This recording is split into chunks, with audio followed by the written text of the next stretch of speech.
ইউক্রেনের রাশিয়ার যুদ্ধকে ন্যায়সঙ্গত বলে আখ্যায়িত করেছেন রুশ প্রেসিডেন্ট ভ্লাদিমির পুতিন। তিনি বলেন, ইউক্রেনের রাশিয়ার সামরিক বাহিনী একটি ন্যায়সঙ্গত যুদ্ধ চালিয়ে যাচ্ছে এবং এতে তারা জয়লাভ করছে। 30 সেপ্টেম্বর এক প্রতিবেদনে এ তথ্য জানিয়েছে সংবাদ মাধ্যম টিআরটি ওয়ার্ল্ড।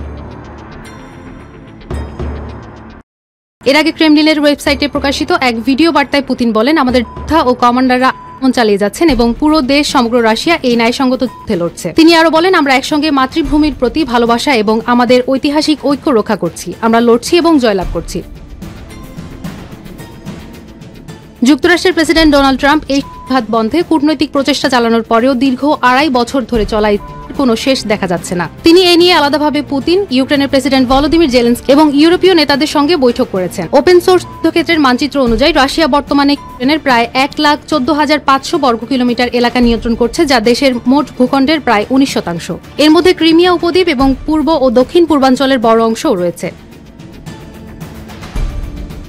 গত সপ্তাহে ট্রাম্প তার পূর্বের অবস্থান থেকে সরে এসে বলেন, ইউক্রেনের হারানো ভূখণ্ড পুনরুদ্ধারের সুযোগ রয়েছে। ওয়াশিংটনও জানিয়েছে তারা কিয়েভের ক্ষেপণাস্ত্রের অনুরোধ বিবেচনা করছে। মূলত এই ক্ষেপণাস্ত্র দিয়ে রাশিয়ার ভূখণ্ডের গভীরে আঘাত হানা সম্ভব। এদিকে যুদ্ধক্ষেত্রের সাম্প্রতিক পরিস্থিতি নিয়ে রুশ প্রতিরক্ষা মন্ত্রণালয় জানিয়েছে, এই অঞ্চলের গুরুত্বপূর্ণ এলাকায় আরও 2টি গ্রাম তাদের নিয়ন্ত্রণে এসেছে। এ নিয়ে ইউক্রেনীয় কর্মকর্তারা সরাসরি মন্তব্য না করলেও প্রেসিডেন্ট জেলেনস্কি দাবি করেছেন, এই শহরের কাছে কিয়েভের পাল্টা কিছুটা অগ্রগতি অর্জন করেছে। এছাড়া রুশ প্রতিরক্ষা মন্ত্রণালয় থেকে প্রকাশিত এক ভিডিওতে দেখা গেছে, রুশ সেনারা ভবন থেকে ভবনে অগ্রসর হচ্ছে এবং সান্দ্রিগোলোভে গ্রাম নিয়ন্ত্রণে নেওয়ার পর সেখানে রুশ পতাকা উত্তোলন করছে।